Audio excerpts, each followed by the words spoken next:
तो कहानी की शुरुआत में हम निक और उसकी बीवी मैगी को देखते हैं, जिसके सीने में दर्द होने लगता है और हमें पता चलता है कि उसे हार्ट अटैक आया था, जिसके चलते उसे अस्पताल में भर्ती करना पड़ता है। और उसके बाद निक को ही उनके दोनों बच्चों को संभालना पड़ता है, जहां मैगी कुछ भी काम नहीं कर पाती थी। इसलिए एक दिन निक अपने दोनों बच्चों के साथ एक रोबोटिक कंपनी में जाता है, जो कि बिल्कुल इंसानों जैसे रोबोट बनाती है, वहाँ काम करता है। एक कर्मचारी निक को बताने लगता है कि उनके रोबोट इंसानों जैसी भावनाएं शेयर करते हैं, ताकि वो उनका अच्छे से ध्यान रख सके। उस आदमी से बात करते हुए उसे पता चलता है कि उसकी बेटी इसला कहीं चली गई है और वो परेशान होकर उसे ढूंढने लगता है। तभी एलिस नाम की एक रोबोट इसला को वापस उसके पास लाती है और ये देख के निक राहत की सांस लेता है। यहाँ वो कर्मचारी निक को बताता है कि एलिस को बच्चों का अच्छे से ख्याल रखना आता है और यहाँ इसला भी एलिस को खरीदने की जिद करने लगती है। ये सब देख के निक के पास कोई चॉइस नहीं थी और वो एलिस को अपने घर ले आता है, जहाँ वो उसे घर का सारा काम समझा देता है और फिर अपने दोनों बच्चों के साथ बाहर शॉपिंग करने चला जाता है। जिसके बाद जब वो रात में घर वापस आता है तो देखता है कि एलिस ने घर सारा काम करने के साथ साथ उनके लिए खाना भी बना लिया था, जहाँ ये देख के वो काफी इम्प्रेस हो जाता है। लेकिन इसला को वो खाना अच्छा नहीं लगता, क्योंकि उसका स्वाद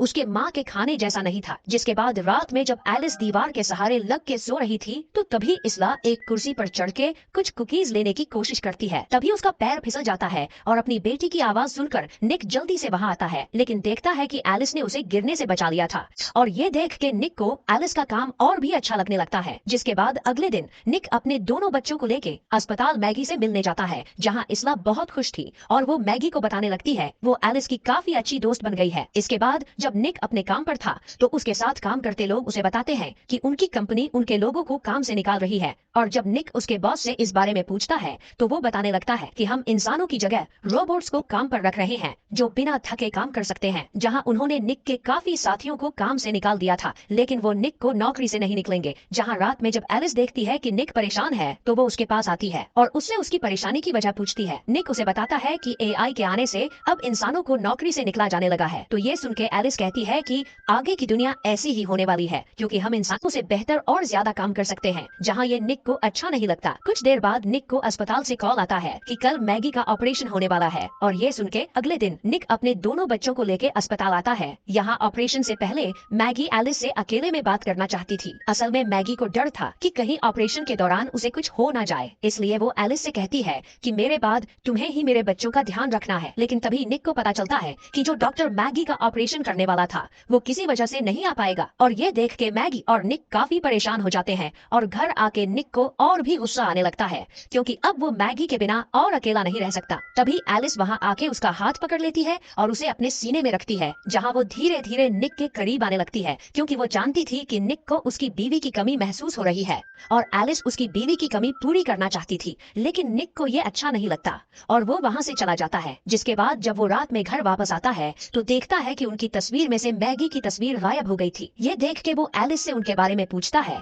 तो वो कहने लगती है कि तुम्हें मैगी की तस्वीर देख के उसकी याद आएगी, इसलिए मैंने उन्हें हटा दिया है। जहाँ निक उसे वापस रखने को कहता है। अगले सीन में निक अपने दोस्तों के साथ था, जो अपनी नौकरी खोने के गम में शराब पी रहे थे। यहाँ पर मोंटी नाम का एक आदमी उनको अपने साथ आने को कहता है, जहाँ वो उनको अपने साथ ले जाता है, जहाँ वो सब काम करते थे। यहाँ वो निक के पासवर्ड का इस्तेमाल करके एक कंटेनर को खोलते हैं जिसमें काफी सारे रोबोट्स थे और वो लोग उनमें से एक रोबोट को बाहर निकालते हैं और फिर मोंटी उसे बुरी तरह डिस्ट्रॉय कर देता है। अगले सीन में जब निक अपने बाथरूम में नहा रहा था तो तभी उसके पास एलिस आ जाती है, जो उसके लिए तौलिया लाई थी। यहाँ वो अपने कपड़े भी उतारती है और फिर निक की आंखों में पट्टी बांध के उसके करीब आने लगती है, जिससे वो अपनी बीवी को इमेजिन कर सके। लेकिन और वो दोनों इंटीमेट होने लगते हैं। अगली सुबह निक एलिस से माफी मांगता है कि कल रात उनके बीच जो भी हुआ वो एक गलती थी, लेकिन एलिस कहती है कि मैं तुम्हारे बच्चों का ख्याल रखने के साथ साथ तुम्हारी जरूरतों को भी पूरा कर सकती हूँ। ये सुन के निक को गुस्सा आने लगता है और वो आइसला को स्कूल छोड़ने चला जाता है। जिसके बाद जब वो अपने काम पर आता है तो उसे पता चलता है कि वो लोग उन लोगों की तलाश कर रहे थे जिन्होंने कल रात उनके रोबोट को डिस्ट्रॉय कर दिया। यहाँ उसका बॉस निक को बताता है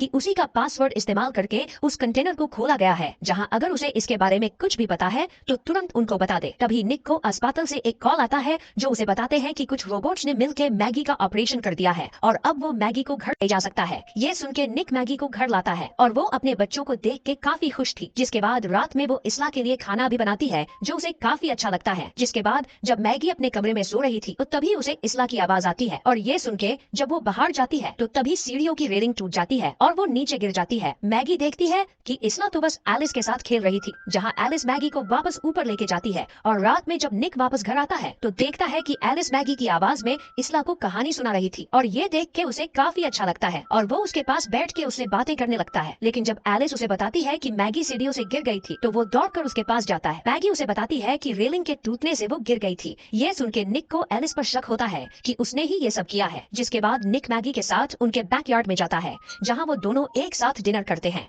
और अंदर से एलिस भी उनको देख रही थी। जिसके बाद सोने से पहले निक और मैगी उनके कमरे में इंटीमेट हो रहे थे तो तभी एलिस वहाँ आ जाती है और निक से कहती है कि इसला उसे बुला रही है। जिसके बाद जब निक उनके बैकयार्ड में सफाई कर रहा था तो तभी मोंटी उसके पास आता है और वो निक को बताता है कि पुलिस को पता चल गया है कि मैंने ही उनके रोबोट को डिस्ट्रॉय कर दिया था। जहाँ मोंटी को लगा कि निक ने उनको उसके बारे में बताया है, इसीलिए वो निक को मारने लगता है। तभी एलिस वहाँ आके उसे रोकती है और मोंटी को धक्का मारती है। जहाँ जब वो उसे मारने के लिए आगे बढ़ती है तो निक उसे रोक लेता है। अंदर जाके निक एलिस को बताता है कि तुम्हें इंसानों पर इस तरह हमला नहीं करना चाहिए, लेकिन एलिस कहती है कि मुझे मेरे मालिक को प्रोटेक्ट करने के लिए ही प्रोग्राम किया गया है। जहाँ जब वो कहती है कि मैं मैगी के मरने के बाद उसकी जगह लेना चाहती हूँ तो निक उस पर गुस्सा करता है और कहता है कि तुम कभी उसकी जगह नहीं ले सकती। लेकिन एलिस कहती है कि मैं तुम्हें मेरा बनाने के लिए किसी भी हद तक जा सकती हूँ। जिसके बाद वो मोंटी के घर जाती है और उससे कहती है कि तुम्हें निक पर हाथ नहीं उठना चाहिए था। यहाँ मोंटी निक को धमकी देने लगता है और एलिस को मारने के लिए अपनी गन निकालता है तो एलिस उसके हाथ को पकड़ लेती है और उसकी गन छीन के उसी पर तान देती है। तभी मोंटी की रोबोट वहाँ आके एलिस को रोकती है तो एलिस उसे मार देती है और फिर मोंटी को भी शूट करके मार देती है। जिसके बाद अगले दिन जब निक उसके बॉस के पास जाके मोंटी को छोड़ने को कहता है तो उसका बॉस उसे बताता है कि मोंटी मर चुका है। ये सुन के निक समझ जाता है कि ये काम जरूर एलिस का ही है। और वही एक तरफ जब मैगी नहा रही थी तो एलिस उसके पास आके उसे उसके और निक के बारे में बता देती है कि वो उसके साथ इंटीमेट हुई थी और वो निक को उससे ज्यादा खुश रख सकती है। ये सुन के मैगी उस पर गुस्सा करने लगती है और जब निक वापस घर आता है तो मैगी उससे सच्चाई पूछती है, जहाँ निक भी उसे सब बता देता है और यहाँ मैगी उस पर चिल्लाने लगती है। एलिस उन दोनों को देख रही थी और फिर वो निक के बच्चे को बाथटब में डाल के पानी चालू कर देती है। यहाँ इसला ये सब देख लेती है और जल्दी से उसके माता पिता को बुलाने लगती है। जहाँ निक और मैगी दौड़ के बाथरूम के पास आते हैं जहाँ उसका दरवाजा बंद था। ये देख के निक उसे तोड़ने लगता है और मैगी खिड़की के बाहर जाके छत से बाथरूम के अंदर जाती है जहाँ एलिस उस पे हमला कर देती है। लेकिन तभी पीछे से एक लैंप से निक एलिस पर वार करता है जिससे उसका चेहरा बिगड़ जाता है और फिर मैगी उस लैंप का स्विच ऑन कर देती है जिससे एलिस को करंट लगता है और वो वही गिर जाती है। अगले सीन में कंपनी वाले आके एलिस को ले जाते हैं और मैगी अभी भी निक पे गुस्सा थी, इसीलिए वो अपने बच्चों को लेके वहाँ से चली जाती है। वही जब लैब में एलिस की खराबी को ठीक किया जा रहा था तो तभी उसका मूवमेंट होने लगता है और ये देख के सारे साइंटिस्ट भी चौंक जाते हैं। एलिस उनकी सारी सिस्टम को हैक कर लेती है और तभी एक रोबोट वहाँ आके उस वैज्ञानिक को मार देती है और धीरे धीरे बाकी रोबोट भी उन पे हमला कर देते हैं। वही जब निक एक बार में बैठा था तो उसके पास मैगी आती है और उससे अपने प्यार का इजहार करती है। लेकिन निक जब भागने की कोशिश करता है तो एलिस उसके हाथ को पकड़ लेती है, जहाँ निक उससे प्यार का नाटक करता है और उसके दिमाग के तार को खींच लेता है जिससे उसे भागने का मौका मिल जाता है। वही एक तरफ मैगी अपने बच्चे को लेके एक अस्पताल आई थी जहाँ डॉक्टर उसका चेकअप कर रहा था। तभी एलिस भी वहाँ आ जाती है और रिसेप्शन में एक कंप्यूटर में मैगी के कमरे का पता लगाने लगती है कि तभी एक नर्स वहाँ आके उसे रोकती है तो एलिस उसे मार डालती है और जब तक वो मैगी के कमरे तक आती है तो वो अपने बच्चों को लेके वहाँ से जा चुकी थी। वही एक तरफ निक मैगी को कॉल करने की कोशिश कर रहा था लेकिन मैगी का फोन अस्पताल में ही छूट गया था और मैगी अपने बच्चों के साथ अस्पताल से बाहर आती है और एक एम्बुलेंस लेके जाने की कोशिश करती है। लेकिन तभी एलिस वहाँ आके